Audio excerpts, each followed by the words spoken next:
Hey, business building warrior. Welcome to Silent Sales Machine Radio. We've got a whole new episode for you today as we are plowing through the very exciting fourth quarter. That's the final 3 months of the year, the busiest shopping season of the year for consumers as they're out there buying all those Christmas presents, right? Getting ready for the holidays. Hey, I hope you're having a good time enjoying the holidays with your family. Merry Christmas to you and yours. And God bless you. This is a tough time of year for a lot of people, especially those of us as business building warriors. You know, we're celebrating the holiday season with our family and friends. We're also trying to manage our business at the same time. It's a lot of pressure. It can be. So our prayer for you is that it's going really well for you, that you're managing that well. If this is your first time or second time going through it, it's a bit of a whirlwind. And especially those of us selling on Amazon where sales are exploding. But here's the good news. There's not a lot of pressure for you to capitalize on these very short-term opportunities on Amazon. You can take your time. You can enjoy December. You can enjoy January, February, March. These months are just months on the calendar for those of us doing the replens model, because that means we're selling boring everyday items that continue to sell well consistently year round. So don't put a lot of unnecessary pressure on yourself. I just wanted to share that with you as we start today's episode, because I'm going to bring on Brian and Robin Joy Olson in a second. They're going to give us a lot of really good tips. It's not too late to really take advantage of the fourth quarter, the opportunities that are here. It might be a little too late to send inventory into Amazon, but if you're willing to do some merchant fulfilling, you can be selling stuff as it's sitting in your shopping cart, taking advantage of some of these great holiday opportunities that are presented to you because of the sales and things that are going on, even well after the holidays. There's opportunities there, these seasonal opportunities. So I'm going to let Brian and Robin Joy take it away and enjoy this episode as we head into December, I think, of 2023. I think this is going to serve you very well to kind of help get you in the right mindset. Also, I want to mention two more quick things. One, if you don't have the latest version of the Silent Sales Machine book yet, that's the book that's been rewritten 11 times. It's sold over 1 million copies. It has about 1,100 five-star reviews on Amazon, but I want to give it to you for free. Just text the word free to 507-800-0090 or jump into the show notes for today's episode. You'll see the phone number there and a link where you can email us for a free copy as well. We'd love to send that to you. It's a book that will help you decide what e-commerce business is right for you, what you should avoid, where all of those pitfalls are based on my 20 plus years experience of e-commerce, plus all the great leaders in our community contributing their ideas to this book. It's really going to help steer you in the right direction. I think encourage you as well that we truly do live in the greatest time in human history. To launch and grow a business using the internet is an incredible opportunity that you have in front of you. Very low risk, very high odds of building something special. The other announcement, the Proven Conference tickets will be going on sale very soon. The website is theprovenconference.com. Get over there, sign up for notification. It's going to be in May of 2024, but that'll be here before we know it. We're locking in some great speakers. We've got our keynote speaker nailed down. It's going to be a tremendous time in Orlando, Florida, May 23rd through 25th. Plan on coming a couple days early. We've got a surprise we're going to be telling you a lot more about in the coming days. You can get a sneak peek of what we've got planned by going to provenamazoncourse.com/100. That's 100. provenamazoncourse.com/100. That's going to be a workshop held before our event, our 3-day event at the same resort by none other than the two guest hosts I'm getting ready to bring on right now, Brian and Robin Joy Olson. So enjoy this episode. Gave you a lot of resources in the intro. It's a busy time of year, but slow down, relax, enjoy the holiday season with friends and family. That's my advice to you. And God bless you, business building warrior. Let's jump into the episode with Brian and Robin Joy. Enjoy this one. Welcome back to Silent Sales Machine Radio. We are your co-hosts. I'm Brian. And I'm Robin Joy. And this is Coach's Corner. Let's talk about 3 ways to maximize your profitability when you're shopping the holiday sales. Okay. Popular sales right now, Black Friday, Cyber Monday, but the local stores will also participate. So here are 3 ways that will help you maximize your profitability. Number 1, remember, if it's on sale for you, it's on sale for everyone. So the going rate on Amazon is likely to be reflected eventually. In other words, it may look good now, but after the final price adjustment, you may not experience as much profitability. Remember, keep it as your friend. Number 2, not all items bought for Q4 need to sell before the end of the year. January is also a great month for gift card redemption and for people buying for themselves what they didn't get as a gift. Mm-hmm. And number 3, the scarcity of some seasonal items can actually be extended. Oh, it can. Well, let's talk about all those 3 things, Brian. Okay. You said first, if it's on sale for you, it's on sale for everybody, and that might affect you. How might that affect me? If I go find something on sale, it looks great because I can shave down what I have to pay for it and build my profit based on what it looks like I can sell it for. Well, that's just it. Right now, when you're looking at items that are on sale, you're referencing or comparing it to the sales price that it is going for today on Amazon. Mm-hmm. But that sales price, if it's an arbitrage type play, Mm-hmm. is based on, the sales price on Amazon is likely to change. Is likely to change because that price is based on what everyone is buying it for today, not or yesterday, not before it was on sale or not while it was on sale. Right. So we'll probably see some adjustment for that sales price for people who, if they have a 5% sales margin that return on investment that they need, it's going to be 5% on that sale price in a minute. They're probably going to go down. So you want to maximize profitability. How do we do that? How do we manage that item? So there are a couple of different ways to approach this. Number 1 is you can try and be faster than everybody else. I'm going to buy it, get expedited shipping, get as fast as I can before that price, the adjustment really happens on Amazon. Sure. Right. Or just take that into accountability. If you know that the price is what you're paying for it is going to be 30% less, then when you're doing that sourcing, make sure that if the ultimate sales price on Amazon is 30% less, that it still meets your minimum profitability requirements. Right. You still want to make sure you're protecting your capital. Right. Yeah. Make sure you have capital protection in place, accounting for a potential lower sales price based on the resale price on Amazon, based on the sales price that everyone is getting it for during Black Friday. Right. Okay. That's good. So tell me a little bit more about items that are bought for Q4 that I feel like I need to sell those by the end of the year because the season's going to be over. What do I need to remember about that? Yeah. Let's just keep in mind that there are some exceptions here, but not everything needs to sell by Christmas or by New Year's in order for you to actually still be profitable on that item.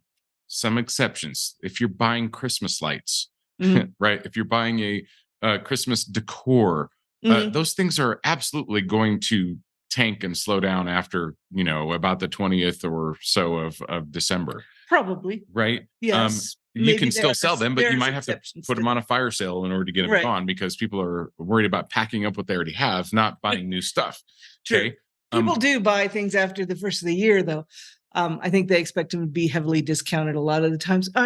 Experiment with it, I would say. See what. It's like Halloween candy. The day after Halloween, it's at least half price, if not more, right? Yeah. Right. So we want you not to just count it out, right? But to consider what that means. But other things that are not necessarily decor related or not necessarily have a time frame on them. These are other gift items. These are other items that sell all throughout the year. Remember that January is a very popular month for people redeeming gift cards that they got as a present. That's true. And so now they're out buying, redeeming those gift cards on things that didn't have to sell in December. They can also sell in January. And that's going to all happen after Christmas, right? After Christmas, yes. Okay. And if they didn't get a gift card and they still wanted it, they're probably still going to go shopping in January anyway. Probably. We've always found that January is as good a month as December. Can be. So the trick here is don't stop sending stuff in, right? If you're doing replens or if you're buying stuff for the holidays, just don't stop sending it in as long as you have the expectation that it may not sell before the end of the year, right? Right. You don't want the lull to happen in January because you spent 3 weeks off. Yes. Unless you're planning for it, then absolutely take 3 weeks off, you're right? working your plan, right? Yep. All right. So the scarcity of some seasonal items and that's what you're talking about. No, this is different. Okay. So what's that mean? The scarcity of some seasonal items can be extended. Yeah, I love this part. And I've said it before, but there are a lot of seasonal items that are obviously they're only available for a limited amount of time during the year, but the desire to have them is year round. Okay. Maybe a little bit less in the middle of summer. Maybe not everyone loves their pumpkin spice latte in the middle of, June. But there are certainly through January, February, and even March, sometimes absolutely pumpkin spice is still going to be. And when there's limited run on these things, when it's out in the stores, it's out. It's out for the season. So if you have some of that stock of whatever those items are that there was a limited time or limited production on them, then I love to use the example of certain holiday themed flavors of cookies, cakes, different things like that we tend to enjoy during the holiday season. When the holiday season is over, though, and most of people have sold out of those things, come March, people still want their, peppermint mocha.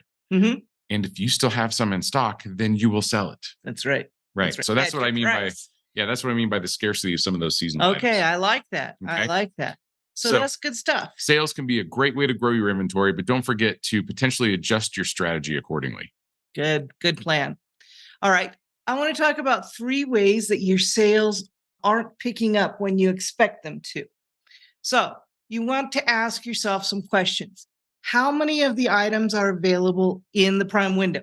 How many of them have gotten there and are available to the customer within their Prime shipping times?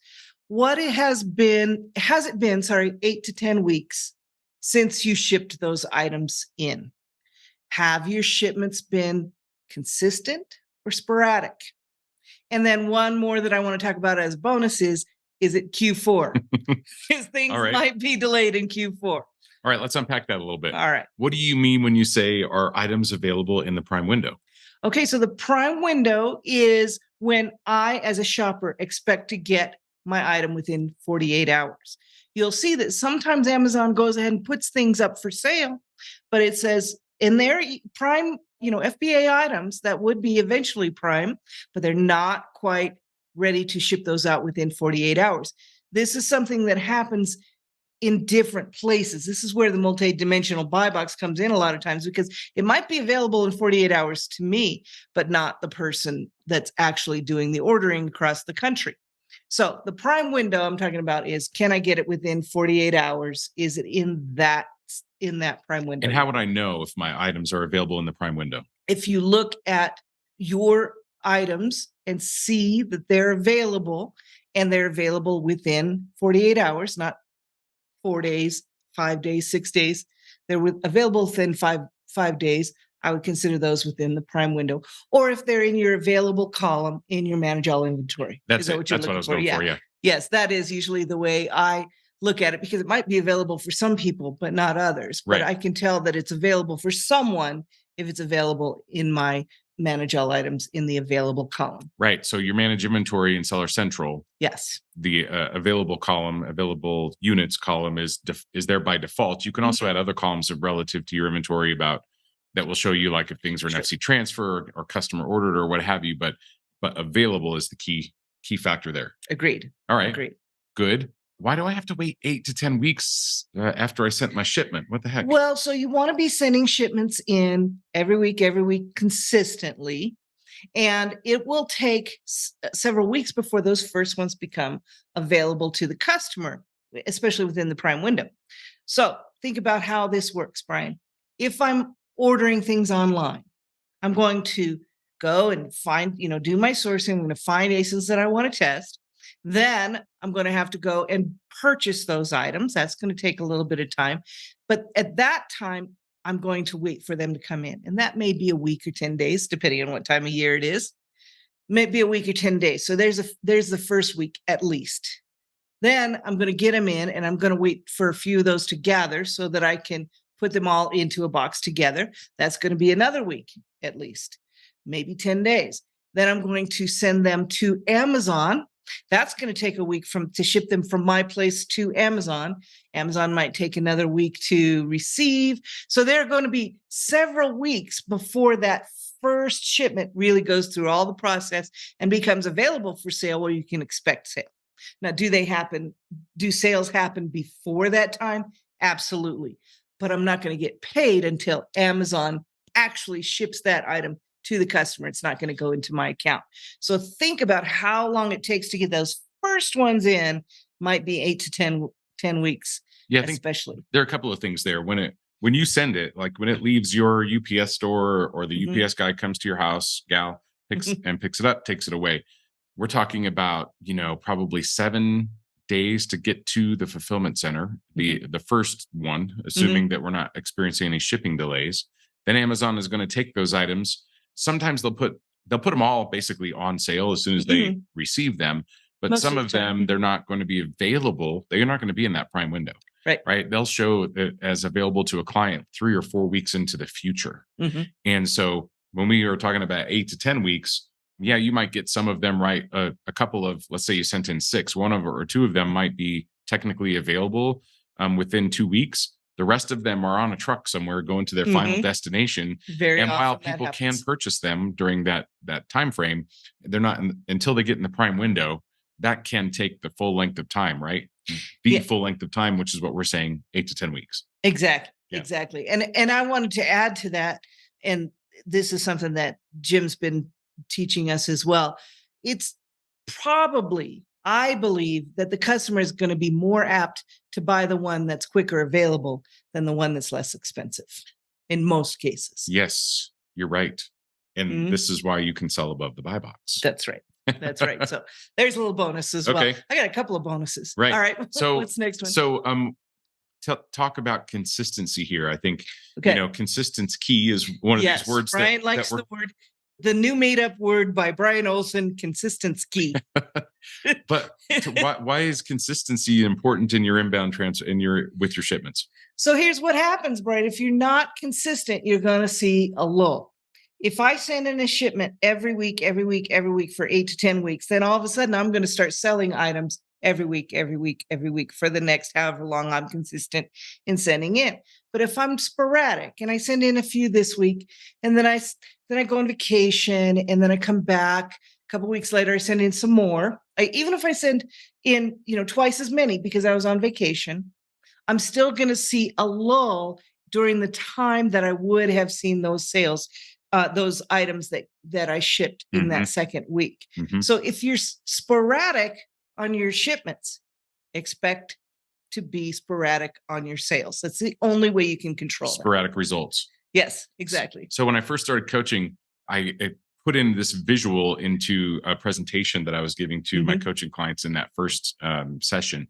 And it was this picture of an old school water pump, like out on the farm, right? That you have to pump the well, the well, and you have to pump it, 5, 6, 7 times before any water starts coming out, right?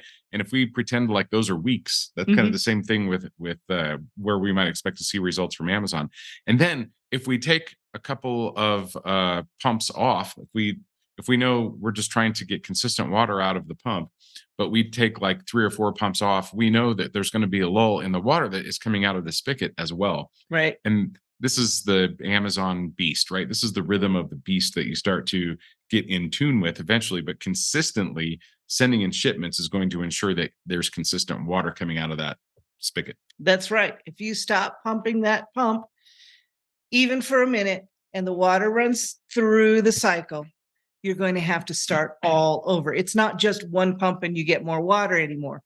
You got to start pumping a few and get that pump primed before you can get more water. And the other thing about that is when you do one pump, let's call that a shipment, right? Okay. If you do one shipment, it's not like you're getting all of that, the return in terms of money back from that shipment in the equal amount of time. I sent a shipment in, and in 4 weeks, I'm getting all my money back. It doesn't work that way because of the things we were just talking about. Items get separated out, they get put on trucks, they're going to different parts of the country. You're going to sell those things gradually, over 8, 10, 12 weeks, not turn around and sell everything as soon as it gets, to the fulfillment center or within a 4-week time frame. That's exactly right. And that's why you have to prime the pump and keep it primed. If you stop pumping, the water falls all back to the well, and you have to pump, start all over and prime again. So it's going to take more weeks. All right, good. That's very true. So the bonus one is it Q4? Oh yeah. Right. So what does it matter if it's Q4? Well, when my sales aren't picking up because I haven't sent in my shipments, but I've been consistent. One thing to remember is in Q4, often it takes a little longer. Some people only sell in Q4. Some people sell 2, 3, 5 times as much stuff in Q4. And so those people who are receiving items, they're going through a lot of boxes, a lot of shipments every day. And so sometimes it takes just a little bit more. Yeah, remember Amazon has to go hire, I heard it was 250,000 seasonal workers in Q4 just to handle the increased amount of products coming into their centers and the products going out of their centers. So there is a ton more activity happening in Q4. Yes. There's a reason it's called Black Friday. A lot of retailers make their year, right? Turn their books from red to black on that day. And this is because this is when a lot of money is being spent. So just be prepared. If it's Q4, it can take a little bit longer for your stuff to be ready and available for sale. Right. So all of this means we need to remember that profit margins can be higher. No, that's the next one. Oh, no. We need we need to remember. He moved the notes on me. Apologize. Plan your work. If you plan your work and you work your plan, you'll get the results you expected. Just be patient. It may take a little bit longer. Yep. All right. Great. All right. Here are 3 ways to quickly improve your profit margins by 5% or more. Okay. Ready for this? Lower your inbound transportation costs by adding box filler items or sending more items per shipment. Number 2, lower your returns and refunds by right packing your products. And number 3, purchase more while doing online arbitrage to lower or eliminate your supplier shipping costs. Oh, all that sounds very interesting, Brian. Tell us more about that. First, you said we were going to lower our inbound shipments by adding box filler. What is box filler? So I have, as you can tell, I'm a little froggy today in my throat, and Robin bought me these little cough drops, Hall's sugar-free mentholyptus flavor. They're like Tic Tac size. Right. It's a tiny little box. I've never seen it There's before. 24 cough drops in here, and I don't even know how much it weighs, but not much at all. And now it came in a blister pack, like on a card. But it was very small, very light. It costs like I don't have any idea, something like that. The point though is if you can add a lot of these things, not even a lot, if you can go through and add, I don't know, 10, 12 units like this to your inbound transportation. So what would that be? Lipsticks, mascaras, lipsticks, gum, cough drops, chapstick, toothpicks. Think of anything that's really small. It doesn't even necessarily have to cost a lot. Stitch markers if you're knitter. Yes, right. Anything that is really small and doesn't take up much room. Right. So one of our favorite things to do was when we're shipping stuff in is we would have usually three locations that we're sending stuff to. Right. We talked a little bit about that last week. And one box may have 14 items in it and it costs me $17 to ship it. Well, I can add 10 really light things like this to the box. And now I've got, what did I say? You had 14, 17 items in there. Now I've got 27 items in there and I'm basically paying the same amount of shipping. So I'm able to defray my transportation costs over more units. So each item gets a higher margin. Exactly. So now when I look at each item in terms of what is my inbound transportation, maybe it was, $1.25 before I did this. After I added 10 of these things, now maybe it's 60 cents. Right? Even if you're not making it much profit at all on those little items. Exactly. Even if I'm not making much profit at all. In fact, we often take break even on these little things if they move fast enough, right? If they move quickly enough, just because I'm increasing my profit on my other items by, what did I just say? 60 cents an item. Yes. Right. That's awesome. Makes a difference. Yeah, that can actually help a lot. Also, send more units per shipment. Now, this is easier said than done, especially when you're just getting started, right? But if you're sending in, if your shipment has 24 items in it and Amazon's splitting that up to 3 different locations, you're going to pay more to get a handful of those items to the odd locations. This just part, we talked about this last week. It's part of the pain of doing business on Amazon. But if you now, instead of having 24 units, have 124 units split between 3 different locations, now we're going to take advantage of the scale of shipping. So what do I do? Just to send 10 times more in each ASIN? No, this is not an excuse to go inch wide and mile deep, right? It solves that problem. More ASINs. More ASINs. Go get some more ASINs. Yeah. Not deeper in what you got. Right. Yeah. Good. What else is there? Lower your returns and refunds by right packing. What do you mean by right packing your items. Right packing your items. Okay, so lower your returns and refunds. So let's talk about returns first of all. Well, returns and refunds, we'll just call them the same thing. Okay. If you're sending in a box of cookies to into FBA or a bag of cookies, we all know what those like a tray of Oreo cookies looks like, Okay. right? Yes. It's got that very thin cellophane paper around it. It is packaged in plastic, but the top of those cookies is not protected at all. No. Now, you could just ship them to Amazon like that, put a little sticker on them. You could even put them in a poly bag, put a sticker on it and go. And by the time those products get to the customer, they're going to be crushed. Yes. And because what is Amazon going to do? They're not going to probably put it in a box. They're going to put it in a padded envelope. And now the customer is going to complain and you're going to get a refund. So what do we do?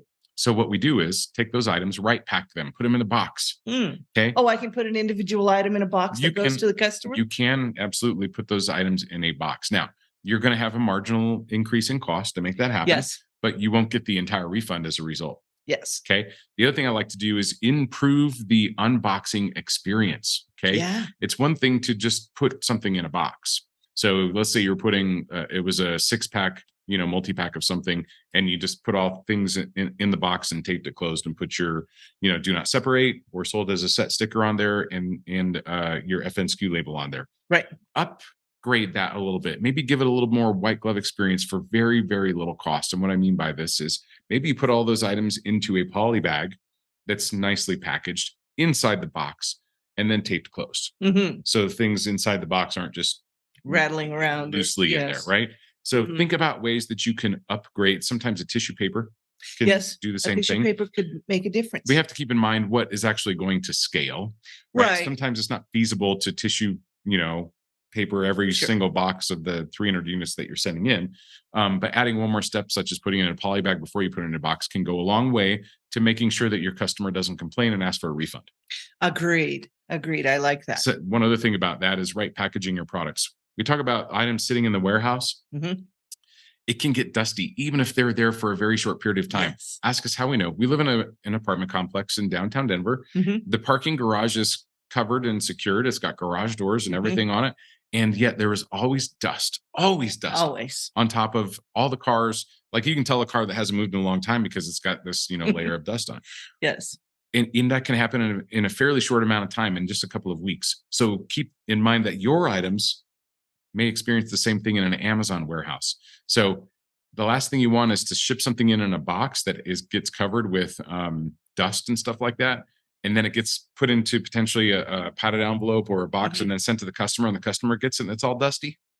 Not as good of an experience as if that item was in a poly bag. It gives this feeling of cleanliness because it is clean. I agree. I have many clients ask me that question. Should I put this in a poly bag, even though there are no requirements for packaging on this listing? And I say, when in doubt, do. I default to poly bag at least almost all the time because of that very reason. I don't want that customer to get the actual package of cookies in this case without some protection between that package and the dust or whatever could happen. Exactly. People touching and those things. So purchase more while doing OA to lower or eliminate supplier shipping. How does that help us? So we see this a lot when we're doing online arbitrage. When we go to order something, if we order a minimum amount, then we will get free shipping. Sometimes when we're just testing. Sometimes when we're sending in a test, or when they don't have enough, or we want to make sure our order gets through, and so we're ordering a lesser quantity or whatever, then sometimes that we'll pay a shipping cost for that. If you're testing, fine. Just know that if you're going to replenish that item, you can probably get to the free shipping part. So I wouldn't count those shipping costs in your cost of goods to determine your overall profitability. Right. But one thing that you can do is find other items, other ASINs. Maybe it's a small and light thing like this. Maybe it's a whole other, profitable ASIN from that same source. Something else you're going to test. Yeah, another item that you're going to test that will allow you to meet that minimum threshold so that you can get free shipping. From that same supplier. Yes, I do mention that a lot of times too. The best thing I think to do is what you just said. If I'm only testing and I'm only going to buy 3 or 4 of those items for a test, but I have to pay shipping unless I buy some more, my answer to that is find another item from that supplier that you can test. Yep, exactly right. Yeah, I like All right. that. So remember, your profit margins can be higher if you can find ways to increase or improve your shipping costs. Yes, that's very good. Yeah. Brian, do you have a quote for us today? I do. What would it be? What would the podcast episode be if I didn't have a quote to We're close getting things used up, to right? it. Yes. We're starting to like the quotes. I think I am anyway. I hope everybody else is. It's a What's great your one. quote I for love them today? all. This is a good one, though. Success is not final. Hmm. Failure is not fatal. Ooh. It's the courage to continue that counts. Oh, who said that? Winston Churchill. Winston Churchill. Famous words from Winston Churchill. And I just want to break this down and kind of talk about each of these parts very quickly. Okay. Success is not final. We know that achieving success can be fleeting. Success can be temporary. Success is something that it's addictive. Journey. It's a journey, right? You're finding little wins along the way. It's not like Yes. this plateau that you get to and you say, oh, okay, I'm successful. I'm all done. Yes, Right. that's true. It reminds me of like some of the favorite songs that you might have. Okay. That the way that song strikes you, it's so good in that moment because it's different from anything else that you may have heard. Mhm. But if you heard that song over and over and over every day, day after day after day, month after month, and year after year, it wouldn't be as meaningful to you. It wouldn't be as impactful to you as it is when it does strike you like that. And you're like, oh gosh, I really love this part of the song, or I love this song. Right. Mhm. Right. Okay. So success is not final. There are multiple iterations of success. You find success in one thing, you find success in something else, right? It's not a destination. It's absolutely a journey. I think that's very true. Failure is not fatal. We've been talking about this a lot. That's good to remember. Yeah. As an evolution of our culture, Mhm. that failure is much more acceptable and even encouraged these days. Mhm. Whereas in the old days, maybe, a failure of a business, you maybe were treated as an outcast if you had a failed Right. business. Right. Today, we encourage, especially in more capitalistic societies, failure Mhm. in order to find success. Yes. And, It's part of the journey. 80 years ago, Mhm. 75 years ago, however long ago it was, Winston Churchill's preaching the same stuff, which is Yes. awesome. Failure is not fatal. In fact, it's probably the best way to ensure success. Mm. And then it's the courage to continue that counts. Absolutely. Absolutely. Courage to continue. And sometimes it takes real courage, but if we build up our courage and take that next step forward, often it makes it easier to take the next one, just like it was to start with, just like it was when we primed that pump the first time. Mm-hmm. We're going to have to prime it again, but have the courage to move forward. Yep. I love it. So we talked about a few things today. Maybe if all of these things don't apply to you, or if you're not finding them applicable at this moment, you know what solves that problem? More ASINs. More ASINs. Tis All right. more ASINs. Let's go get some more ASINs. All right. Thanks, everybody. Thanks, everyone. Talk to you soon.